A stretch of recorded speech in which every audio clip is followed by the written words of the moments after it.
Utilidade pública. A vida é uma merda e depois você morre. Arthur Schopenhauer.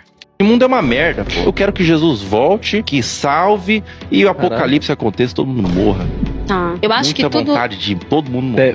A minha vida aqui é uma desgraça, é problema o tempo todo. Não tenho paz para absolutamente nada.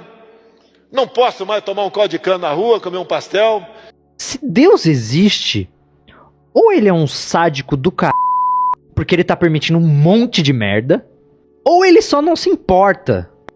Cara, se tem um filósofo que olhou pra vida e disse, isso aqui tá uma merda mesmo, foi o Arthur Schopenhauer. O cara não só aceitou que a vida era sofrida, como fez questão de esfregar isso na cara de todo mundo que tentava pintar tudo com florzinha. Ele olhava pro mundo, pras pessoas, pras relações e só via dor, engano, frustração, decepção e um fim inevitável, a morte. Ele dizia que viver era carregar um fardo e que o sofrimento é a regra, não a exceção.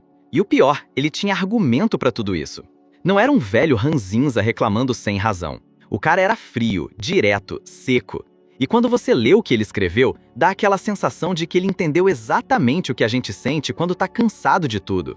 Tem uma frase dele que já dá o tom do pensamento todo. A vida é uma pendência que ninguém pediu e da qual não se pode escapar, exceto com a morte. Olha isso, ele tá basicamente dizendo que nascer já foi uma tragédia, que a gente foi jogado nesse mundo sem pedir, sem querer e agora tem que aguentar tudo até morrer.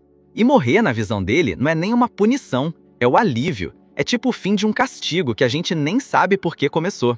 Ele via a existência como um erro. Tipo, viver é como se fosse um acidente. Ele escreveu, a vida é essencialmente sofrimento. E não é aquele sofrimento que a gente tenta colocar pano quente. Tipo, mas tem seus momentos bons. Pra ele, não. É sofrimento do começo ao fim. Porque pra ele, a natureza da vida é desejar. E o desejo, segundo ele, é a raiz do sofrimento. A gente vive desejando coisas, correndo atrás, e quando consegue, sente um vazio, e aí deseja outra coisa, e outra, e outra. Nunca para, nunca tá satisfeito. E enquanto isso, vai se desgastando, se frustrando, se cansando. Quando não tem o que quer, sofre. Quando tem, se decepciona. E quando percebe que nada adianta, já tá velho e perto da morte. Tem outra frase dele que é pesada. A vida oscila como um pêndulo, entre a dor e o tédio. Cara, essa frase é um soco. Ele quer dizer que quando a gente não tá sofrendo, tá entediado. E quando tá entediado, começa a desejar de novo e aí sofre. É um ciclo sem fim, tipo, não tem paz, não tem um tô de boa. Ou tá com dor, ou tá vazio por dentro. E é exatamente isso que muita gente sente, mas tem medo de falar. Schopenhauer não tinha medo nenhum. Ele dizia tudo que ninguém queria ouvir, mas todo mundo sentia lá no fundo. E o pior é que ele não via salvação em lugar nenhum. Nem no amor, nem na amizade, nem no sucesso, nem na religião. Ele via tudo como ilusão. Tipo, o amor, por exemplo. Ele dizia que o amor é só um truque da natureza para fazer a gente reproduzir, que a paixão é uma armadilha biológica. Você acha que tá amando, mas no fundo é só o corpo querendo perpetuar a espécie. Quando o desejo passa, sobra o quê? Briga, decepção, traição, rotina, desgaste. Ele não acreditava em finais felizes. Ele dizia, o amor é uma ilusão que nos engana para servir aos interesses da espécie. Ou seja, não tem nada de romântico, tem só sofrimento disfarçado de prazer. E quando a gente tenta buscar consolo em coisas materiais, tipo grana, fama, sucesso, ele detona também. Porque ele dizia que tudo isso só alimenta o desejo. E o desejo nunca para. Então quanto mais você conquista, mais você quer. E quanto mais você quer, mais você sofre. É uma armadilha infinita. Ele escreveu, a riqueza é como água salgada. Quanto mais se bebe, mais sede se tem. Ou seja, você nunca vai se satisfazer. Vai morrer tentando. Para ele, o mundo é um lugar cruel, injusto e indiferente. Não tem propósito, não tem sentido, não tem justiça divina. Ele dizia que o sofrimento das pessoas e dos animais era uma tragédia constante e que o universo não estava nem aí para isso. Ele via o mundo como um lugar dominado por uma força cega que ele chamava de vontade. Essa vontade é tipo um impulso sem consciência, que move tudo, inclusive a gente. A gente acha que escolhe as coisas, mas na real está sendo empurrado por essa vontade irracional. E por isso a gente sofre, porque está sempre sendo guiado por um impulso que nunca traz paz. Schopenhauer achava que a melhor forma de viver era fugir do desejo, Tipo, se desligar de tudo, viver como um monge. Ele admirava muito os budistas por isso, porque eles tentavam escapar do ciclo do desejo. Mas ele mesmo sabia que isso era quase impossível. Ele sabia que o ser humano é fraco, que mesmo sabendo que o desejo é a fonte do sofrimento, a gente continua desejando. É instinto, é automático. Então, no fundo, ele era meio derrotado mesmo. Tipo, sabia que a vida era um fardo e que não tinha como se livrar disso de verdade. Só dava pra tentar aguentar até o fim.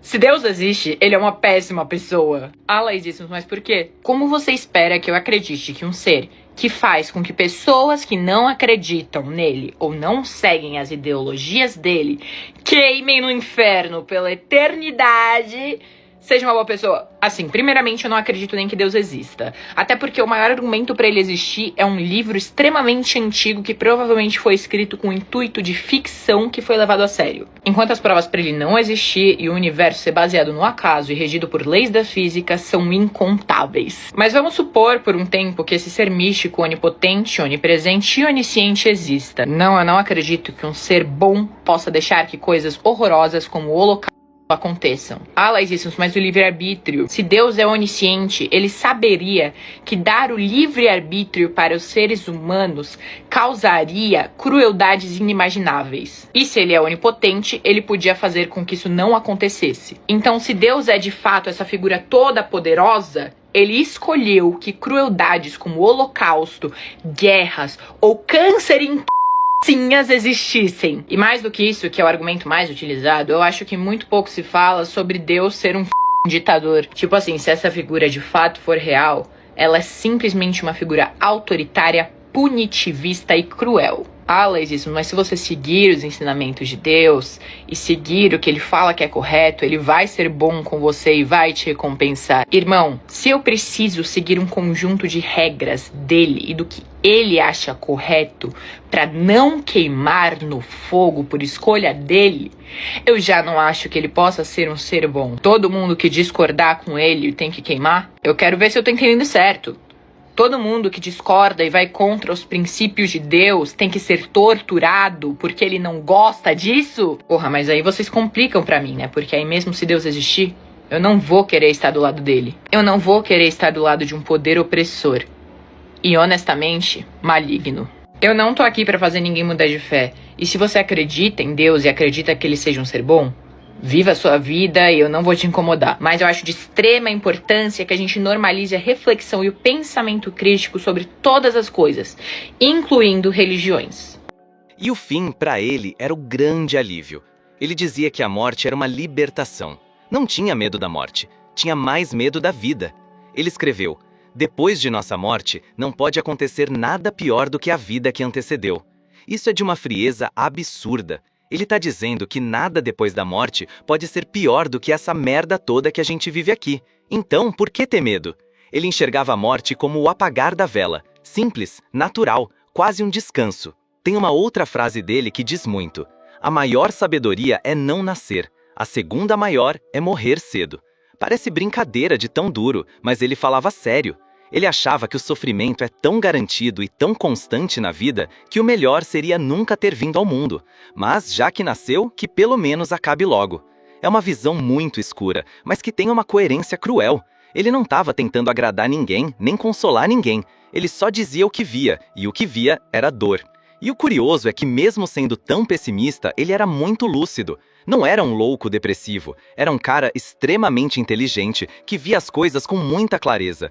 E talvez por isso fosse tão desesperador, porque ele via o mundo sem os filtros que a maioria usa, sem fé, sem esperança, sem sonhos bonitos, só a verdade crua. E essa verdade era essa: a vida é uma porcaria e o melhor que pode acontecer é acabar logo.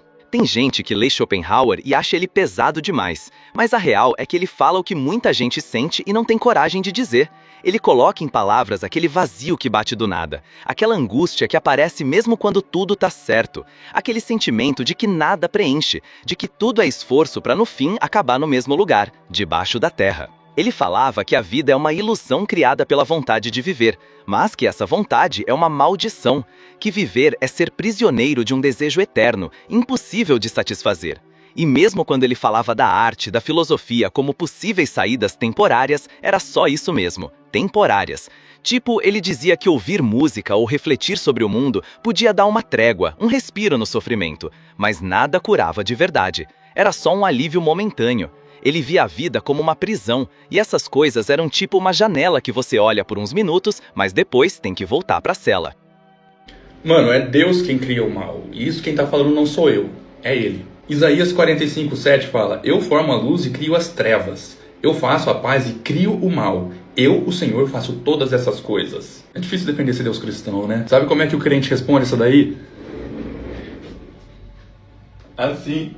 Pra defender esse Deus é só com malabarismo teológico, irmão. Esse Deus que permite tudo, menos que fale do nome dele, né? Porque assim, estupro, pedofilia são pecados, como todos os outros pecados. E é só você se arrepender que você está salvo e curado deles. Agora, blasfemar contra o nome de Deus, meu irmão, esse não tem volta. Você falar que o Espírito Santo não é o Espírito de Deus, isso não tem volta. Você vai pro inferno. Se você mandar Deus ir no porta-malas, ele vai capotar seu Corsa. Você, crente que tá assistindo esse vídeo, você que ora pedindo um aumento no seu salário, você que ora pedindo uma namorada, você que ora pedindo pro seu time de futebol ganhar uma partida, você acha mesmo, cara, que ele vai te atender? Não. Porque assim, ele não atende nenhuma criança que tá orando pra não ser violenta, pra não ser livrada de uma e ele vai atender você? Você acha mesmo? Eu acho, porque afinal ele mesmo falou que é ele quem criou o mal, né? Então, ora aí pro seu Deus.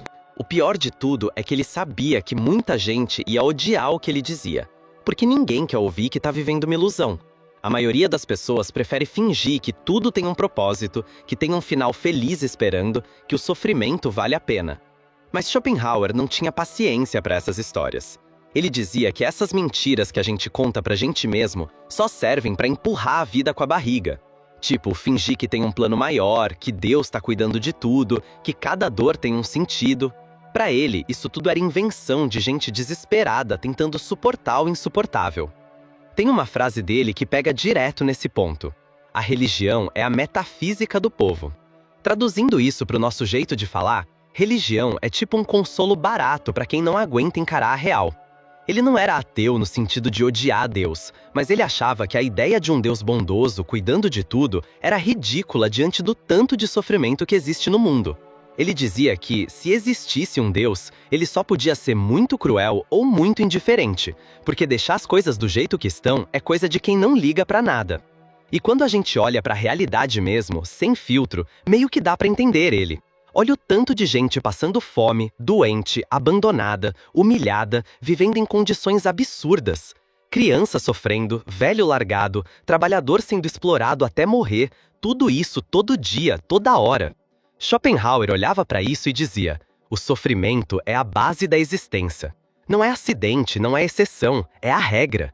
E não tem como discordar muito disso quando a gente encara o mundo de frente.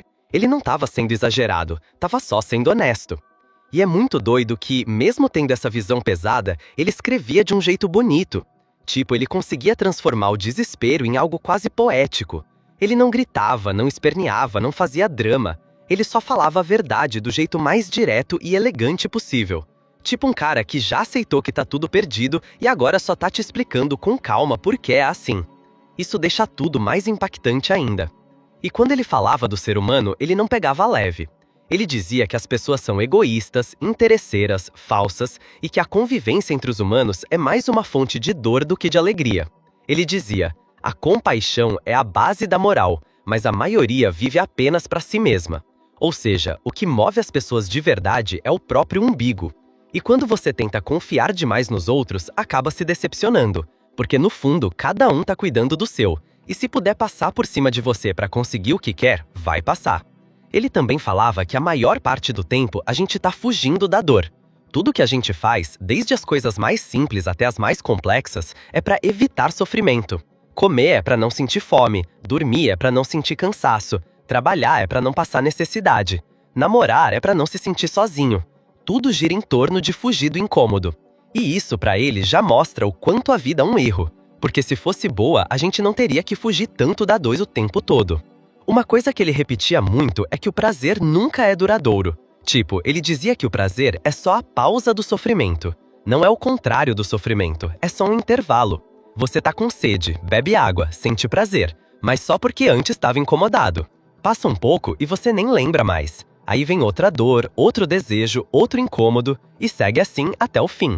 Por isso ele dizia que quem busca a felicidade tá fadado à frustração, porque não existe isso de felicidade plena. O que existe é um monte de momentos rápidos de alívio entre uma merda e outra. Eu não vejo mais graça na minha vida. Eu não tenho paciência para me socializar com as pessoas. Eu não sei porque eu tô vivo. Eu não presto para nada, eu não sirvo para nada, nada tem graça na minha vida. Eita, espera aí que eu tenho um recadinho para você. É muito comum eu receber esse tipo de comentário nos meus vídeos. E eu super entendo, gente. A pessoa que se sente assim hoje, 99% delas passaram por problemas difíceis atrás, desde quando ela se entende por gente até agora.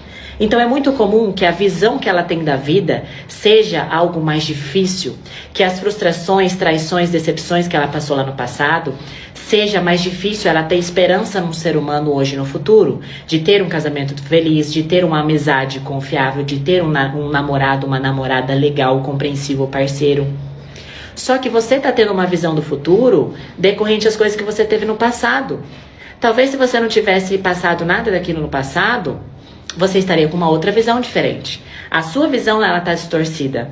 Nossa, Ingrid, mas eu não consigo voltar no tempo para resolver. Consegue sim. Você não vai voltar no tempo, mas o seu inconsciente registrou tudo. E a TRG é capaz de usar o seu próprio inconsciente para resolver todos esses problemas atrás. Tem curiosidade? Me chama aqui no direct. E por mais que tudo isso pareça muito pesado, ele não estava tentando fazer drama. Ele só achava que olhar a vida com realismo era mais digno do que se enganar. Ele dizia que aceitar o sofrimento como parte da existência é o primeiro passo para suportar melhor tudo isso. Porque quando você para de esperar que a vida seja maravilhosa, você sofre menos com as decepções. Tipo, já entra no jogo sabendo que vai apanhar. E mesmo assim joga, porque não tem opção. Ele também falava muito sobre o valor do silêncio, da solidão, da contemplação. Não porque ele achava bonito, mas porque nessas horas a gente escapa um pouco da correria inútil que é a vida. Ele dizia que o barulho do mundo era insuportável, porque lembrava o tempo todo do vazio que cada um carrega por dentro. E quando a gente para ficar em silêncio, sozinho, olhando pro nada, a gente sente um pouco da verdade. E essa verdade, por mais dura que seja, é mais honesta do que toda essa alegria forçada que a gente vê por aí. E quando ele falava da velhice, aí era só tristeza mesmo, porque ele via o envelhecimento como a fase onde tudo desmorona. O corpo falha, os amigos morrem, as forças somem e o que sobra é só a consciência do fim. Ele dizia, a velhice é o tempo em que deixamos de enganar os outros e a nós mesmos. Ou seja, é quando você para de fingir que a vida tem sentido porque já está cansado demais para sustentar a mentira. E aí a morte vai se aproximando e, no fundo, é até um alívio. Mas talvez o mais impactante de tudo que ele dizia era isso. Viver é sofrer, desejar é sofrer, amar é sofrer, esperar é sofrer, lembrar é sofrer. Tudo gira em torno da dor. E o pior é que, mesmo sabendo disso, a gente continua tentando. Porque a vontade de viver é mais forte que a razão. É como se a própria natureza fizesse a gente seguir em frente, mesmo sabendo que no final só tem escuridão. E é aí que tá o desespero, porque não dá nem pra desistir direito. A gente continua porque é programado pra isso. Schopenhauer via isso com uma frieza quase assustadora, mas é essa frieza que deixa tudo mais verdadeiro. Ele não estava tentando consolar ninguém, não queria aplauso nem esperança. Ele só queria falar o que todo mundo sente em silêncio. Aquele peso no peito, aquela sensação de que tá tudo errado, aquele momento em que você se pergunta pra que tudo isso. Ele dizia que isso não é sinal de fraqueza, é sinal de lucidez. E quando ele fala que a única libertação real seria parar de desejar, é tipo aceitar que não tem salvação. Que o máximo que a gente pode fazer é diminuir o barulho dentro da cabeça. Viver de forma simples, sem esperar demais, sem correr atrás de 1000 sonhos, sem acreditar que vai encontrar o sentido da vida. Porque esse sentido, para ele, não existe. E quanto antes a gente aceitar isso, menos vai sofrer. Schopenhauer foi um dos poucos que teve coragem de falar isso sem medo. E por mais triste que pareça, tem um tipo de liberdade nisso. Porque quando você para de fingir, começa a viver com mais verdade, mesmo que a verdade seja dura. E essa verdade pra ele era essa mesma. A vida é uma merda e depois você morre. E tá tudo bem em dizer isso. Tá tudo bem em sentir isso. Porque no fim das contas, é o que muita gente pensa, mas não fala.